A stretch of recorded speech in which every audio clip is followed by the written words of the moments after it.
Shalom, first and foremost, I'd like to give all praise to Yahweh, Ba'ashem, Yahweh Shai, Ba'ashem Rakakadash, double honors to the elders and apostles, the great millstone who teach the truth and sincerity, and a shout out to Yakim that's out there on four quarters of the earth proclaiming this truth. Barak the Yahweh, Barak the Yahweh Shai, Ba'ashem Rakakadash, Barak Dam.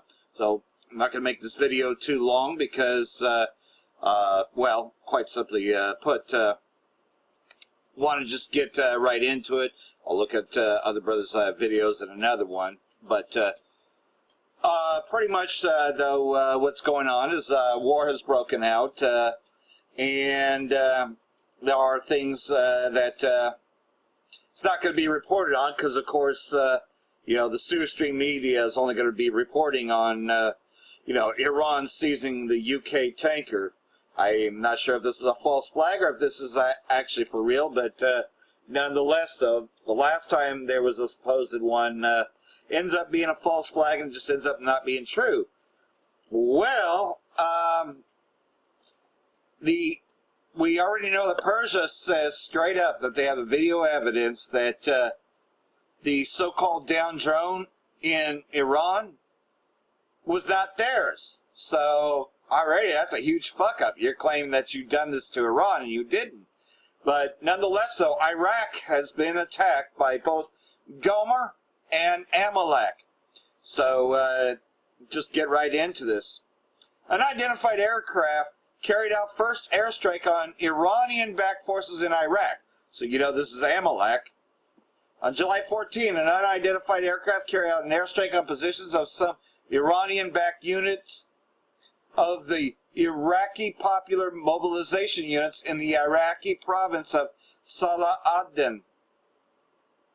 According to the report, several Iranian-backed fighters and members of Iran's Islamic Revolutionary Guard Corps were killed or injured in the attack, and you're going to probably find out that no, they weren't. You know, that this was just terrorism against Iraq. The media outlet further claimed that the targeted positions were used to store Iranian-delivered rockets, which had been delivered by some trucks. So there's a video here. نعم، ابقى معنا أحمد إذا سمحت لنا نشير مشاهدينا إلى هذه الصور الأولية التي وصلتنا في الحدث لغارات أدت إلى مقتل عناصر من حزب الله اللبناني والحرس الثوري الإيراني شرق صلاح الدين، وهذه هي الصور الأولى التي وصلتنا في الحدث. وبحسب مراسل الحدث هذه الغارات بدأت في ساعات متأخرة من ليل البارحة وحتى الساعات الأولى من صباح اليوم، وهنالك ما يقارب 460 مختطف حتى الآن بحسب مجلس العشائر العربية. هناك مجهولو المصير وهنالك خشية من أن يتم استخدامهم كدروع بشرية بحسب مراسل الحدث. Of course, we don't know the language, but we're just looking at the video there. And here's how we know it's Amalek. Pro-Israeli sources claim that the strike killed several IRGC members and at least 2 Hezbollah members. Nonetheless, no evidence to confirm these claims were provided.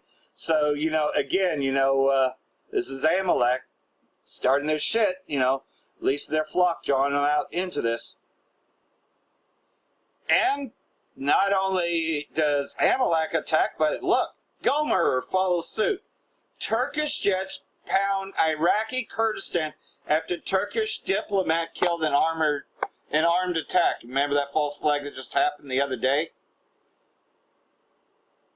Turkish fighter jets have launched airstrikes on militant positions in Iraq's northern semi-autonomous Kurdistan region, 2 days after a Turkish diplomat was killed in an armed attack on a restaurant in the area. Following the evil attack in Erbil, we have launched the most comprehensive air operation on Kandal and dealt a heavy blow to the PKK terror organization. And again, you know, how hypocritical of them, because, let's see, they're supplying terrorists in Syria and been looting oil from Syria while buying weapons from Magog. And of course, as most of you probably already know, you know, this just happened. IRGC says captures British oil tanker in Strait of Hormuz. And this is coming from Press TV, so it looks like this is actually did happen. Iran's Islamic Revolution Guard Corps has said that it had captured a British oil tanker for breaching an international maritime law while crossing the Strait of Hormuz.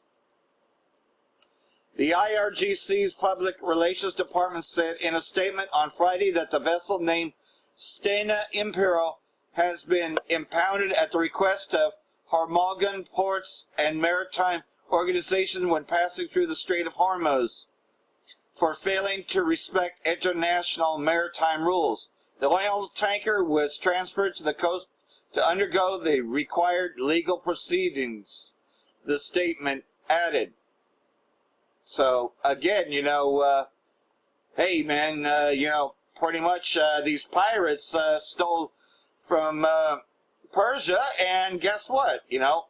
Under the laws, because now they are enforcing the laws, the British government has adjourned a major emergency cabinet meeting with the Cobra officials present to assess the developments. Meanwhile, British Foreign Secretary Jeremy Hunt had said that a second vessel was also impounded. He described the capture of both tankers as unacceptable.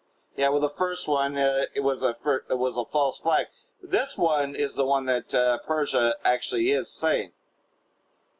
But later on informed Iranian military sources said the second British-owned Liberian flag tanker, the Medsar, was allowed to continue its pre-scheduled course after being briefed on the concept of innocent passage and observing environmental regulations. So in other words, they actually release this, but that's just it, though. They want a war with Iran, because check this one out. And this will have pop-ups, so I will say Slovakia for that in advance. This is from Anti-Media. U.S. to send 500 ground troops to Saudi Arabia in response to Iran. So Amalek, hold on, let me read this.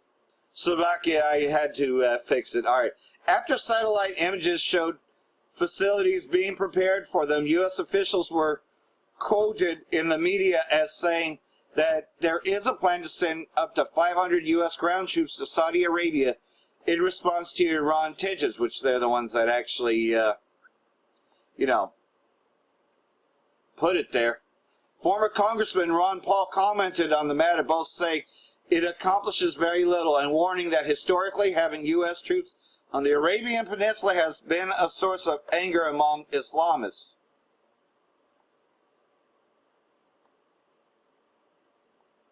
The soldiers will be sent to an area next to the Prince Sultan Air Base, which these people are Amalekites, the Saudi royal, east of the Saudi capital of Riyadh, where there are plans for a large missile installation to protect the base, with officials trying to present this as something to do with Iran.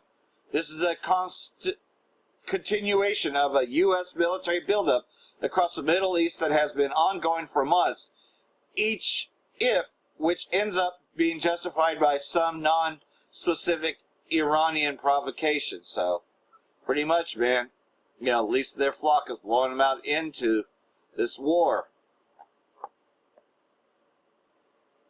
So that just leads me to the scriptures here.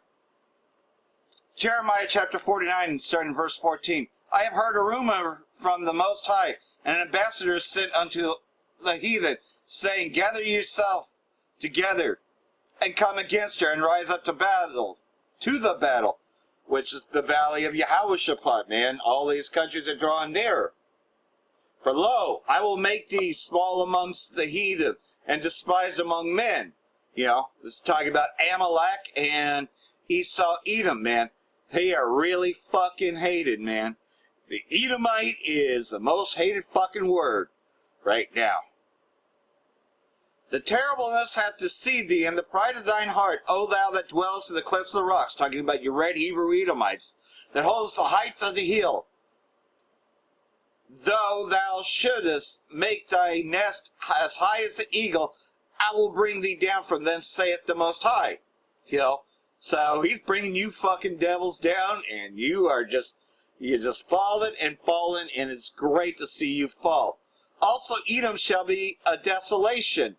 Everyone that goeth by it shall be astonished, and shall hiss at all the plagues thereof. You know, this is talking about when America gets destroyed, because America is the hegemony of Esau, Edom. As in the overthrow of Sodom and Gomorrah and the neighbor cities thereof. Talking about, you know, what you like to call the United States. Saith the Most High, no man shall abide there, neither shall a son of man dwell in it. This whole fucking place is going to be destroyed by nuclear fire. So for all you that fucking take the mark of the beast, the microchip, you are going to be caught in this judgment. You know, we've been warning and warning that it's going to be coming very shortly here. Verse 20, therefore hear the counsel of the Most High that he hath taken against Edom, and his purpose is that he hath purposed against the inhabitants of Teman. Surely the least of the flock, which is talking about them gutter rats and fake-ass fucking Jews, the Amalekites, shall draw them out. Surely he shall make their habitations desolate with them. The earth is moved at the noise of their fall, at the cry of the noise thereof was heard in the Red Sea. Behold, he shall come up and fly as the eagle, and spread his wings over Basra. Let's talk about when that chariot, that big chariot, the sweet chariot, when it comes forward to carry home the children of the Most High, the elect of the children of the Most High, which is pretty much the children of the Most High, you know.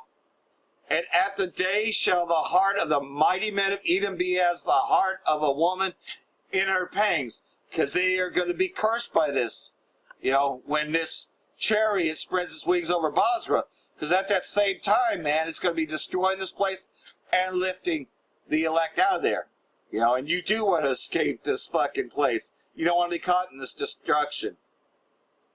So that's why we do this thing diligently. Knowing the truth of these scriptures, it compels us to go out and prophesy. So for that, I want to say Barak the Yahweh, Barak the Yahweh Shai, Ba'ashem Rukal Kadash, Wa Abal Babal. And Barakathum to you elect out there. Hope this was edifying. Things are happening much more quickly now.